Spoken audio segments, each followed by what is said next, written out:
Okay, in multiplying a rational expression, step 1, if the given is a monomial, okay, step 1, we need to cancel agad tayo.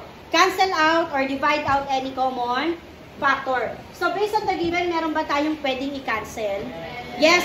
What number? 15 and 30. Very good. Are both divisible by what? By 15. So, 30 divided by 15.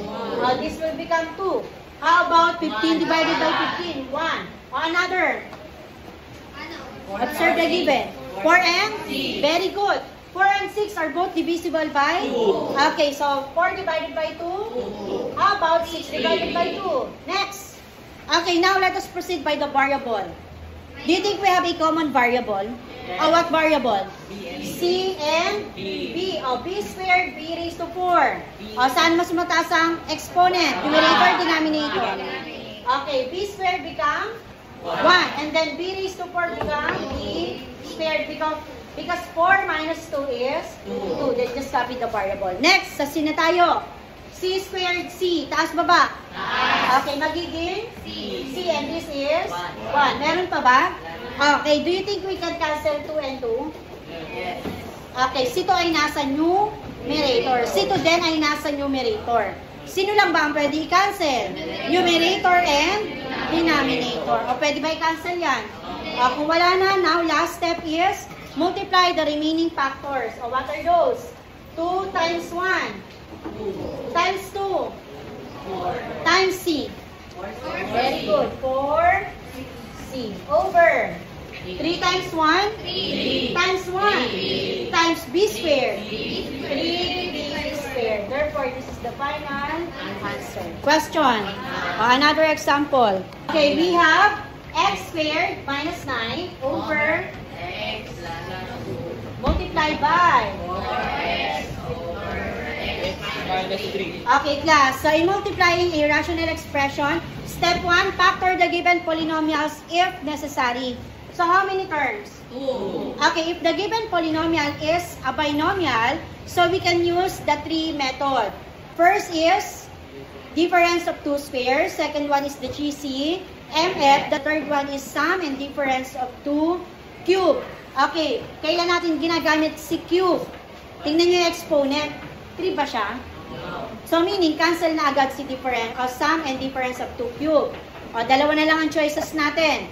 Si GC/MF at si difference of 2 square. Tingnan natin si difference of 2 squares. The given is a binomial. Yes. There is a minus sign. Yes. Each term is a perfect square. Yes. What is the square root of x square? X. Very good. Square root of 9? 3. Therefore, we can say that the given binomial is a perfect square. So, what we're going to do, step 1, 2 parentheses. Inside the parentheses, write plus and very good, minus. Then get the square root. What is the square root of x squared? X. Square root of 9? 3. Okay, do you think we can factor x plus 2? Pwede pa ba siyang i-factor? No na po. Why? Because the given polynomial is a prime. How to identify if the given polynomial is a prime? Check natin to. Ano yung numerical coefficient dito? 1. And this is 2. So, the only factor is what? 1 lang. Tama ba? At the same time, wala namang variable to. Kaya hindi siya factorable. What we're going to do? So, just bring down lang. Multiplied by 4x monomial lang to. So, bring down again. And this is also x minus 3 is also a prime. So, after getting the factors of the given polynomial, step 3, cancel out or divide out any common factor. So, sino yung common factor? X minus 3. Very good. Sino pa? May pwede pa ba i-cancel? Si 4 at 2 ba pwede i-cancel? Ilang term? Ito. Pwede ba i-cancel yung monomial at binomial? No. So, hindi mo pwede galawin yan. Sino pa? Meron pa ba? Kung wala na, step 3 na tayo. Multiply the remaining factor. So, sino natira dito? Dito. Okay, ilang terms?